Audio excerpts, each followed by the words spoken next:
a reading for you guys. So I'm really happy to be able to catch up with you all. I hope you all are doing well, and I apologize for my absence for the past. So let me talk about what I sense when I was shuffling out the cards, okay? And then we'll talk about this spread. Needless to say, I feel like this spread is very, very focused on all the important love relationships in your life, okay? And I feel like we have four people here, like four court cards indicating people. And we have water signs, earth signs, and air signs. So you're dealing with a lot of people. And for some of you, you might be dealing with all three of them. Others, you might be dealing with facets of each of these characters. And then while others still might be dealing with like only one of these scenarios. But I feel like this is a month where it is very much about, figuring out uh, the relationships in your life that are worth salvaging, the relationships that are worth still being in, and the relationships that have been draining. So I feel like there is a lot of reassessment going on here. Libra is about the balancing scale, and as we head into Libra season, I feel like the imbalances, unequal give and take, lack of reciprocity in relationships and in all partnerships, in all of our communication with another person will be very evident. And so it's a time for us to really take stock of what's not working or what is working, and to figure out solutions to balance out the give and take in relationships. Okay, so I feel like for a lot of the signs, I feel like you're getting signs and messages along the way to indicate to you what is lacking, what's not working in your relationship. And I feel that it's time for you to take the knowledge and the wisdom with you and try to either fix the relationship if you are still in love, leave the relationship if you're no longer in love, and seek the right partner that will give you that sense of equal balance, give and take, and reciprocity so that you can move on to better relationships. So it is an important month to put theory into practice, to figure out what you have already learned and how to implement that into the world, okay? So when I was shuffling out the spread for you, I saw two images. The first one is I see you sitting at a table, and it looks like a karaoke bar. There's like a stage, a makeshift stage. It's not a platform or anything. It's just an area they cleared out. There's a microphone in the middle, and you're sitting at a table and you're looking at somebody. Their name is called up, and so it's like an open mic night, and it's at a bar. You're having your drink, and you're a man. Like I can't really make out the features, but he's at a table looking at the microphone. The name is being called on the mic, and the next person who's supposed to sing a song steps up to the mic. The music starts, the soundtrack, the cues, the lyric cues start, and this person is ridden with stage fright, and the person didn't sing on cue. Like the person just didn't sing. Okay, so then it leaves that air. The scene kind of breaks up, and then another scene emerge. And I'm gonna talk about the first scene first before I go into the next scene. So I feel like the concept about being overwhelmed with fear, being overwhelmed with emotions, being overwhelmed with how they feel, being like just disoriented. The spotlight's on them. They don't really know how to react. So I feel like for many of you, this is not you. This is a person that you are dealing with, okay? I'm getting the word agoraphobic, somebody who is like not great around big crowds, large groups of people. They don't operate at their best when the spotlight is shown on them. And I feel like, they try their best to try to break out of these antisocial behaviors or stage fright or whatever it is. They're trying to, they're trying to kind of like break out of their own shell and to do something where it incorporates other people, but they're not able to overcome social anxiety. And I feel like the social anxiety is a big part of their personality. They're extremely introverted, possibly very, very shy.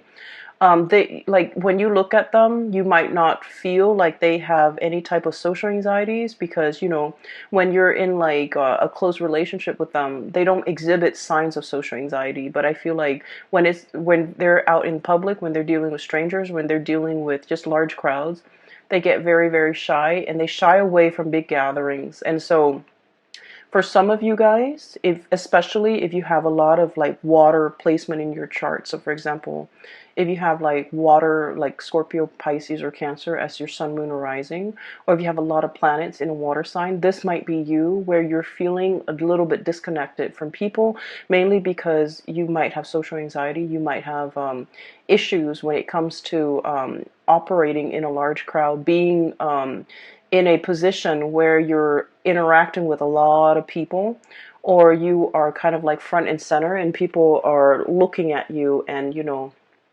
all eyes are on you. It can feel very uncomfortable. And to a certain extent, most of us, I feel like the majority of people aren't great with like public speaking always provokes like anxiety, but I feel like you're either dealing with somebody or this is triggered in you in a situation that where you haven't experienced it in the past. So I feel something coming in, okay?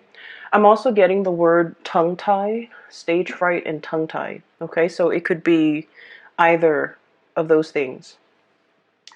I strongly feel that you are dealing with somebody who has social anxiety, who has a lot to say, and yet they're very, very tongue-tied because their emotions get in the way. That's what I'm feeling. And I feel like their method of expression has always been through either song, music, or other avenues of self-expression, painting, dancing, whatever it is. But I feel like when it comes to one-on-one interpersonal communication, there's something here that's preventing them from expressing how they really feel. And so I feel like as a Sagittarius, it has been very frustrating for you to deal with somebody like this because Sagittarius, you're very no holds bar. You're very like, you're very uncensored. You would speak your mind, you state your opinion, you want to be heard. And I feel like, you're very like no nonsense. If somebody ticks you off, you will give them a piece of your mind right away. And the beauty about fire signs in particular is that when someone or a situation upsets you, you blow over, like you blow up, but then you get over it. You don't hold things in, you don't hold grudges, you don't hold things in, you don't hold your emotions in. And I feel like it's a very healthy way to live. But you're dealing with someone who's like your counter opposite. Okay, like you're a counterpart that's like your total opposite, excuse me. And they hold a lot of stuff in. They're used to repressing. They don't say what's on their mind. And I feel like a lot of it is they don't say what's on their mind out of fear, out of judgment, out of like, having those feelings or those words be used against them later. So, in this day and age with social media, with digital communication, a lot of things can be taken out of context. A lot of situations too, like we can't really retract and rescind what we say because things are permanently on social media or on some type of a public forum, or once something has been said and the way in which they have been said, the tone that is used, it's really hard to take back. Okay, once we form a strong opinion and we verbalize that opinion, it's very, very difficult to take back. And so you're dealing with somebody who's aware of all of this. And so they're very calculated when it comes to the things that they say, how they communicate, what they communicate, and who they communicate these messages to. And from your perspective, you might feel like, oh my gosh, they are so cowardly. They are so they are so censored, they are so repressed, they are so scared, they don't know what they want. And so you run through the gamut, like these myriad of reasons why somebody or the other person might not, express how they feel. But I feel like there's a I feel like, yes, they might be all of those things, but the important thing is that they have been repressed for a very, very long time. That was like a survival mechanism.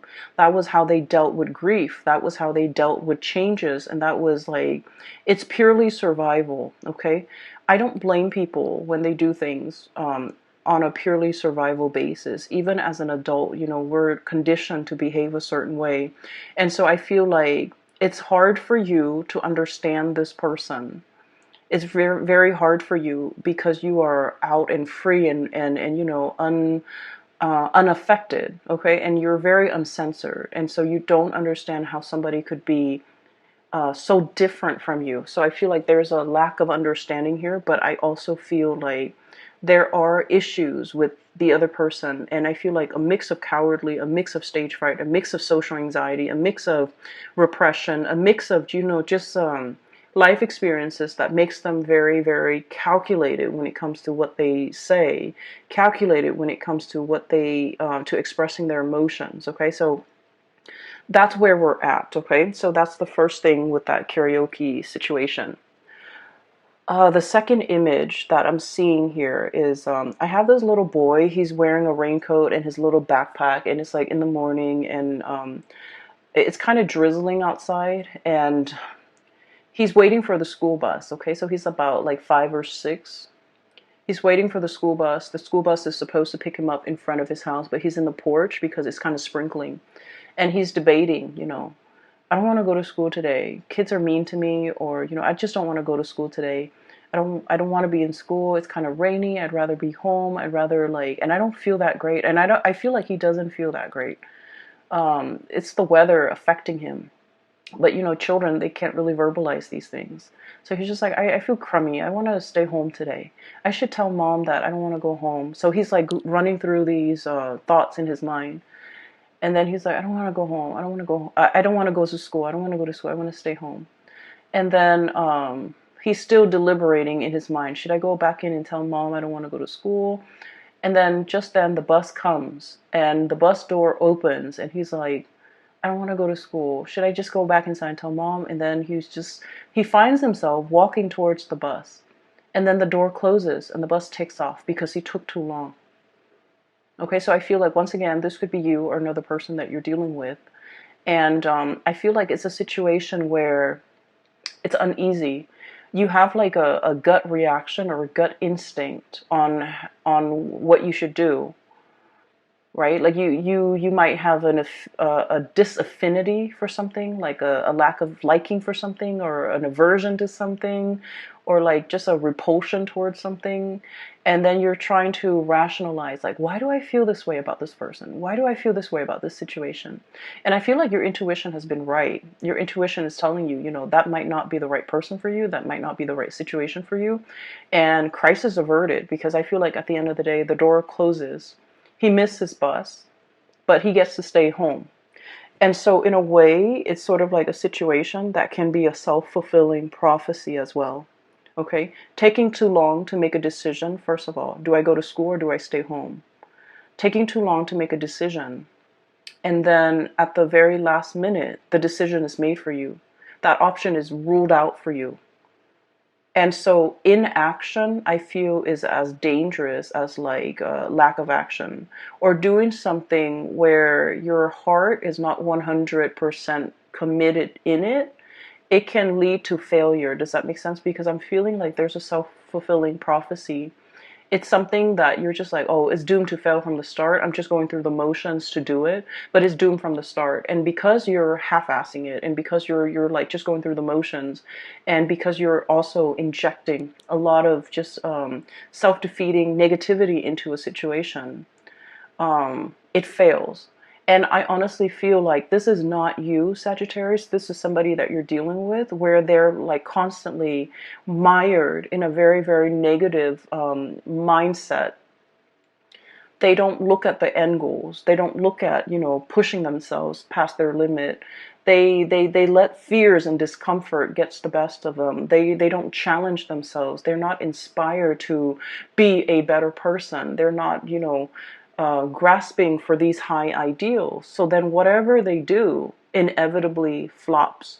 And you might have witnessed this. You might have been, dealing with them when they go through life and making these decisions. And it's like, the hardest people for a Sagittarius person to be around are people who are very, very negative, okay? I feel Sagittarius people are the most optimistic, are the most carefree, are the most like, it's going to work out, like just fearless people that I've ever encountered. And I feel like you're dealing with someone who's a naysayer, who's very mired in negativity, who's constantly like, they do things and they're just like, oh, it's not going to work out. So they give up even before they even try. They give up even before the situation started, or they shut something down before it has an opportunity to get off the ground. And you're realizing it now. You're realizing that energetically they are affecting you, okay? The other part of this that I want to emphasize is he wanted to stay home, right? Like the little boy, he wants to stay home. He didn't say anything.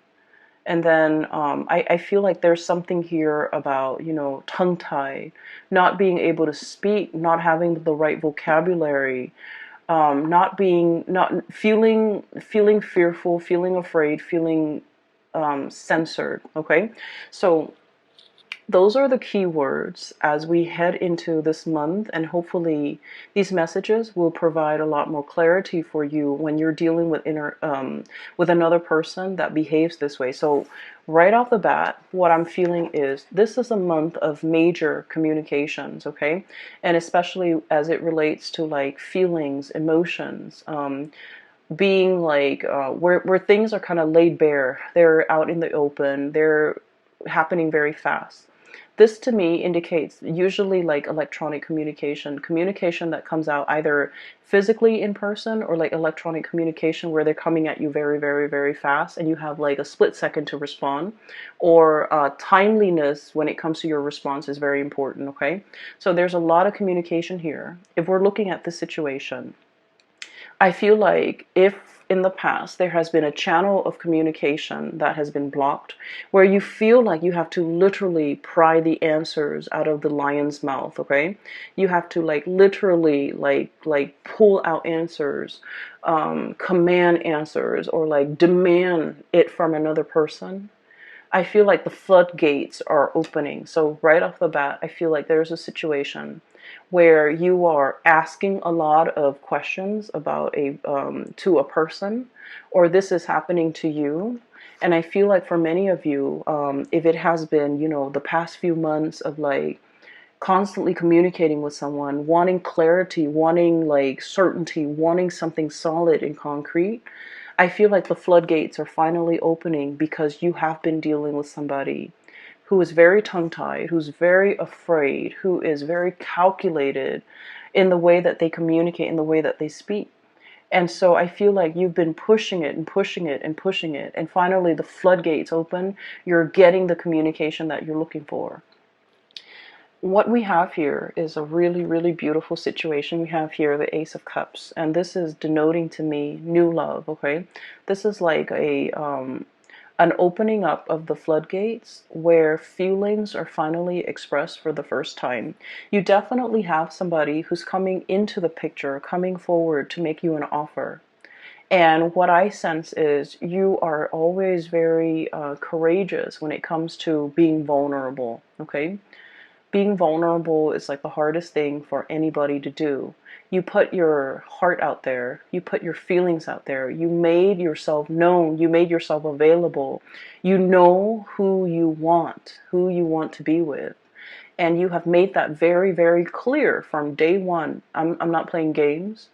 I want this, and this is all that I want. And I feel like because you have been adamantly pursuing it, there's definitely somebody coming into the picture for reciprocity, to reciprocate this outpouring of love. Somebody who's very touched, who's very like, they might have been guarded in the past, but now they're in a position where they trust what you have to say, they trust your emotions, they trust your feelings. And they're still very much shy and trepidatious about making this big leap towards you, jumping in the water, enjoying this relationship even. But They're making an effort. Okay, so I feel like it's slow, but it is very steady. And then I also feel like there was a situation in the past where somebody was too strong with their emotions, and I feel like they were too strong, too direct, too fast, too soon. And I feel like the other person got really scared. And they've had some time to mull things over. And now they're coming back in to reciprocate, to have this conversation, to talk about things, to offer you. They might say like, well, wait a minute, you're coming a little bit too strong, but I do like you, and I feel like, let's take it slow. So I feel like there's somebody here who's wanting to slow things down, not because they don't feel the same way, but because they're rational. And I feel like, they want to, they don't want their emotions to get the best of them. Okay, it's not a bad thing to slow things down, but I definitely see a situation where there is tremendous outpouring of love, and you're going to get that reciprocity between you and another person. The other person has been thinking about you. Okay, we have here deep in contemplation when it comes to matter of the hearts, the Queen of Cups. Deep contemplation. How is this going to work? How's the future going to look? How are we going to work together as a unit? Where are we going to live? What are we going to do? How do we navigate each other's energies? How do we live in the same space? How do we share resources? This is like serious contemplation. Okay, the Queen, she's rational. And in this situation, I do feel like you're dealing with someone who is very mired in their emotions for you. Like it runs very, very deep. This is someone who's very, very maternal or paternal. So they have like a parental energy about them. They might have children. They might be I'm seeing somebody who like really knows how to take care of another person. They don't enter relationships unless it's the long haul. So they might have, dated only like a few people. Okay. And so when they date, they think about long term. They think about, the marriage, the engagement, the house, the kids, the happily ever after. They don't rush into a situation just to see what happens. If it doesn't work, then, we'll separate. They don't do that. They don't play like that. And so I feel like your direct energy might intimidate them, might scare them, and it might even make them feel like you're not here to stay. Like they might think you're not as serious. They might think that you're a serial dater. They might think you're after the thrill of the chase, and they might not take you at your word or take you at face value or take you seriously. So I feel like they've been thinking over this about you for a very, very long time. And emotionally, they feel the affinity towards you. They feel that pull. Okay? I'm seeing a situation where somebody is definitely coming forward. Okay, this is the Chariot, forward momentum, two disparate energies working together, moving the Chariot in the same direction. So I do see, and I say this a lot with Sagittarius, you and a partner who might be from, like an interracial type of a situation. Okay, the traditional depiction of this card is we have the black sphinx or the black horse and the white horse working together to pull the chariot along. And I usually think of that as like an interracial couple, two people who might be very culturally different. Okay, so keep in mind, for example, you might be like born in the same country, and then one person, you both might move to the United States, and one person is still a lot more traditional, the other person might be very Americanized. So in a way, that's like still culturally different. Okay, so I see variations of that in this card where you and the other person, there might be a lot of cultural differences that you have to learn about one another. You have to understand about one another in order to make it work. And so there might have been a lot of difficulties in the past to overcome in this relationship as a unit. There might have been a lot of communication problems. You never gave up on it. You never threw in the towel because you knew intuitively that, it was worthwhile, it was worth it. And you knew, you felt how they felt about you. You felt it even though they never said it, because they were scared of their feelings. They were afraid of being found out. They were afraid of, like, how they felt. They were afraid. They were running from it. And I also feel like they were so, it caught them off guard, and the feelings were so strong that it was hard for them to verbalize it, and they were afraid of it. They didn't want to face it. They didn't want to admit to it. They didn't want to talk about it. But moving forward, I feel like there's a breakthrough here where the floodgates open, and this outpouring of love and emotions is definitely coming through, where the other person is coming into the picture, wanting a conversation and wanting to build, okay? You have another character here, so I see one person who's very afraid. And then I have another person who's very calculated with their words, with the things that they do. They're very measured with what they do. So this is one person here, and I see another person. And this person shows up here as the King of Pentacles, okay? It doesn't matter. I'm not reading the signs anymore because I feel like you have crossovers. You have people with so many astrological placement that the signs, sun sign or moon sign or rising sign, it doesn't even matter anymore. But what I have here is the King of Pentacles. This is someone who's very, very hardworking, okay? Like, they have worked very, very hard for everything in their lives, okay? This wasn't somebody who was born into wealth. They didn't have a trust fund. They didn't have a large inheritance from their deceased, family members. They worked out in the fields. They might have callous hands. They might do something that's physically demanding. They don't care what they look like. They're not going to show up in a suit. They've worked really, really hard. They've had to hustle. They've had to go out and take care of things and take care of business at a very young age.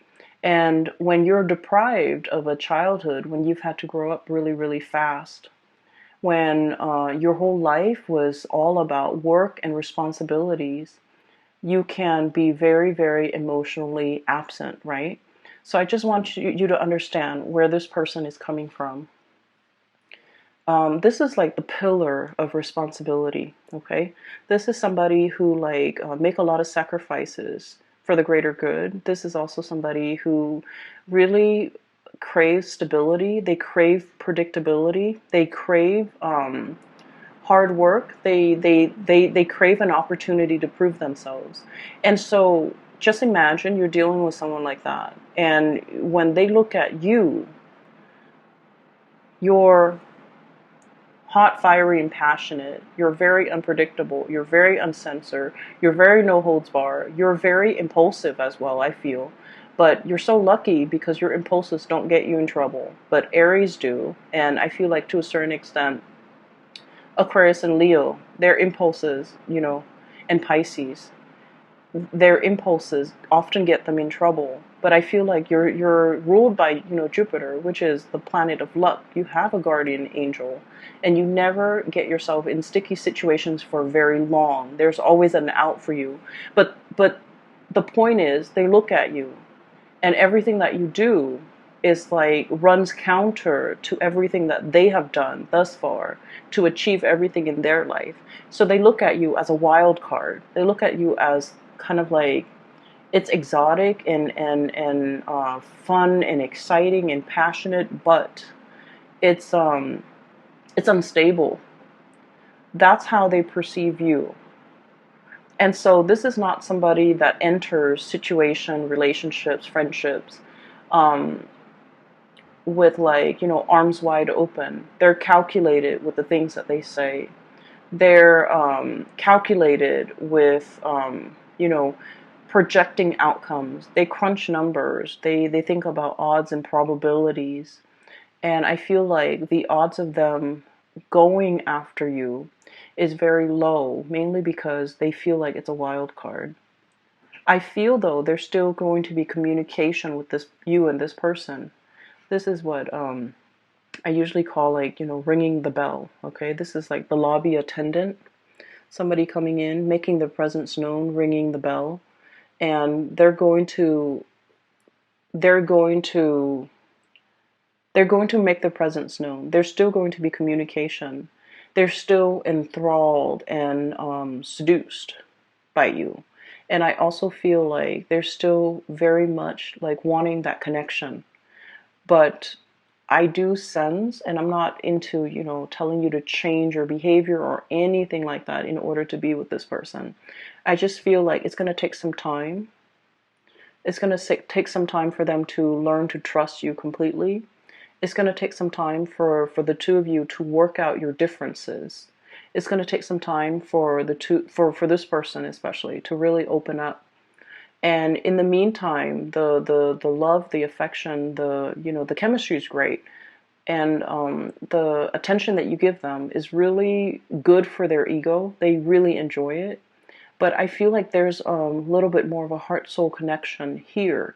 But I also feel like you're putting a lot of work in this situation. It is time for you to kind of like step back a little bit and let this person come forward towards you. So don't take this burden upon yourself. Let this person share the burden. Let this person do the work. As soon as you realize that you can lay down these wands, you're going to know that, this person is so reliable. They're going to pick up those wands and walk alongside you. So I feel like there's a situation here where you're pushing, pushing, and pushing. And you might need to take a breather, take a step back, and they're going to start to come forward, okay? So don't do things out of just don't do things out of that impulse of emotion, needing to show the other person, needing to prove to the other person. I feel like it's time for you to kind of like give this connection a little bit of a rest, because then you're going to realize that they're going to come in and reciprocate. What we have here is your ships finally coming into the picture. Okay. I see a lot of career success here for many of you. I mean, aside from this situation, I do feel like you're in a position where you're in a leadership capacity. You're leading people, you're teaching people, informing people. People are coming by to ask for your opinions, your ideas, and things like that. And so you're in a really good position professionally. You have been spending a lot of time working on this area of yourself, either bearing yourself from in work, or working on projects that really bring you a lot of joy and passion, like projects that are expansive, that are helpful to humanity, I feel, in some way, and just projects that you closely, your values and the values of the projects are closely aligned. And because of that, I feel like you're hedging, or you're on the verge of, some major breakthroughs when it comes to your career. And because you're in this position, you have a lot of things going on. You have a lot of suitors in your periphery, and you have like you're just, in a very, very good space where your attention is not preoccupied, or is not, scattered, and is not like caught up in some control situation where you want a certain outcome. I feel like you're in a very good, free, breathable space, and it's expansive. Because of that, I feel like energetically you're allowing the right people to come into the fold for you.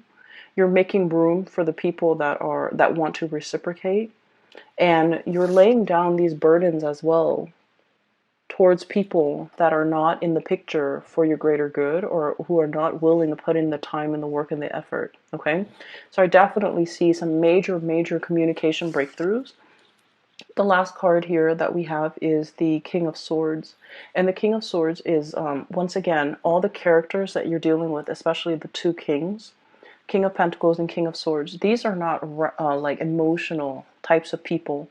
They might feel that you're very emotional, and they might feel like your emotions fluctuate, and so they want something a little bit more stable. And I feel either way, you have gone a long way when it comes to your maturation level, when it comes to emotions, when it comes to work, when it comes to your ability to kind of like control your impulses, control yourself.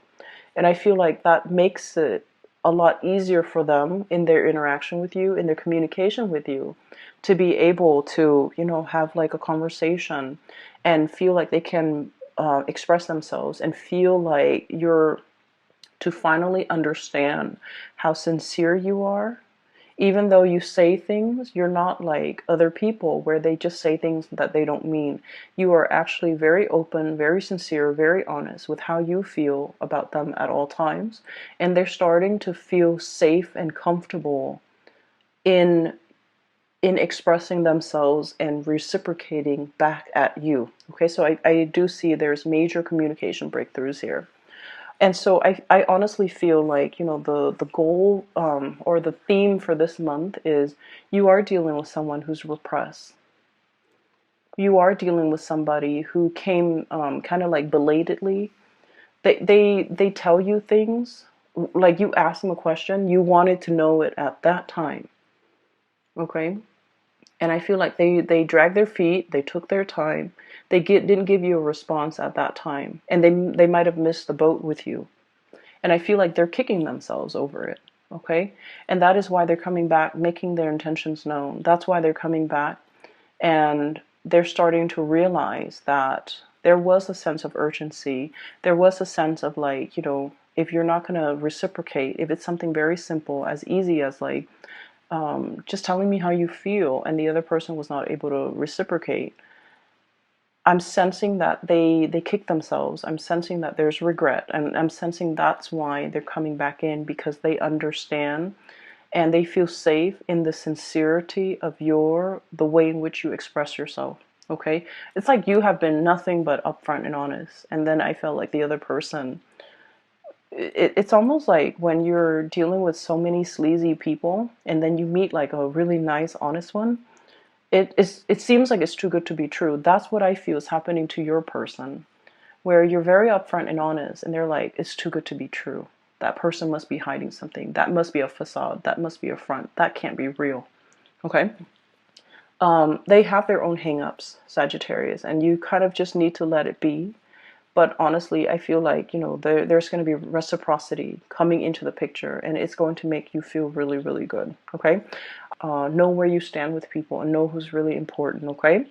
For those who have been emailing me, I don't do private readings anymore. I do have a colleague. Her name is Bridget. She's based out of California, and she is a psychic. She's phenomenal. I can't recommend her enough.